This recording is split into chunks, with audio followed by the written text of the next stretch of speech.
उत्पत्ति चौथा अध्याय 1 पद से 26 पद तक। जब आदम अपनी पत्नी हव्वा के पास गया तब उसने गर्भवती होकर कैन को जन्म दिया और कहा, मैंने यहोवा की सहायता से एक पुरुष पाया है। फिर वह उसके भाई हाबिल को भी जन्मी और हाबिल तो भेड़ बकरियों का चरवाहा बन गया, परंतु कैन भूमि की खेती करने वाला किसान बना। कुछ दिनों के पश्चात कैन यहोवा के पास भूमि की उपज में से कुछ भेंट ले आया और हाबिल भी अपनी भेड़ बकरियों के कई एक पहलौठे बच्चे भेंट चढ़ाने ले आया और उनकी चर्बी भेंट चढ़ाई। तब यहोवा ने हाबिल और उसकी भेंट को तो ग्रहण किया, परंतु कैन और उसकी भेंट को उसने ग्रहण ना किया। तब कैन अति क्रोधित हुआ और उसके मुंह पर उदासी छा गई। तब यहोवा ने कैन से कहा, तू क्यों क्रोधित हुआ और तेरे मुंह पर उदासी क्यों छा गई? यदि तू भला करे तो क्या तेरी भेंट ग्रहण ना की जाएगी? और यदि तू भला ना करे तो पाप द्वार पर छिपा रहता है और उसकी लालसा तेरी ओर होगी और तू उस पर प्रभुता करेगा। तब कैन ने अपने भाई हाबिल से कुछ कहा, और जब वे मैदान में थे तब कैन ने अपने भाई हाबिल पर चढ़कर उसे घात किया। तब यहोवा ने कैन से पूछा, तेरा भाई हाबिल कहाँ है? उसने कहा, मालूम नहीं, क्या मैं अपने भाई का रखवाला हूँ? उसने कहा, तूने क्या किया है?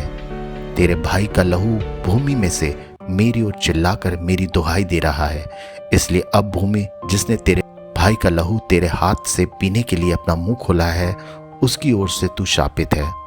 चाहे तू भूमि पर खेती करे तो भी उसकी पूरी उपज फिर से तुझे ना मिलेगी और तू पृथ्वी पर बहतू और भगोड़ा होगा। तब कैन ने यहोवा से कहा, मेरा दंड सहने से बाहर है। देख, तूने आज के दिन मुझे अपनी भूमि पर से निकाला है और मैं तेरी दृष्टि की आड़ में रहूंगा और पृथ्वी पर बहतू और भगोड़ा रहूंगा, और जो कोई मुझे पाएगा मुझे घात करेगा।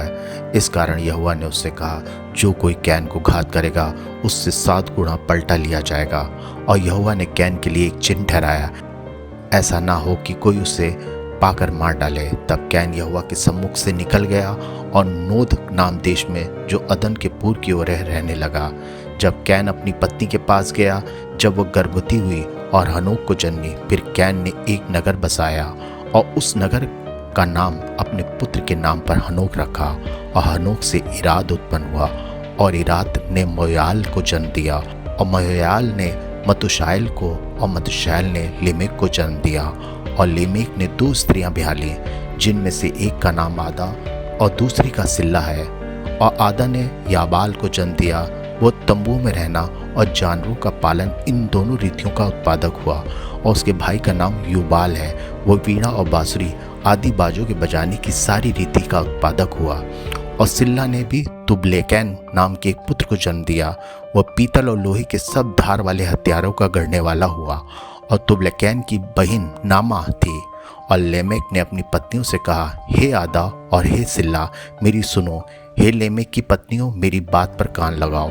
मैंने एक पुरुष को जो मेरे चोट लगाता था, अर्थात एक जवान को जो मुझे घायल करता था, घात किया है। जब कैन का पलटा 7 गुना लिया जाएगा तो लेमेक का 70 गुना लिया जाएगा। और आदम अपनी पत्नी के पास फिर गया और उसने एक पुत्र को जन्म दिया और उसका नाम ये कह के शेत रखा कि परमेश्वर ने मेरे लिए हाबिल की संति, जिसको कैन ने घात किया, एक और वंश ठहरा दिया है। और शेत के भी एक पुत्र उत्पन्न हुआ और उसने उसका नाम एनोश रखा। उसी समय से लोग यहोवा से प्रार्थना करने लगे। परमेश्वर अपने वचन के पढ़े और सुने जाने पे आशीष दे। आमीन।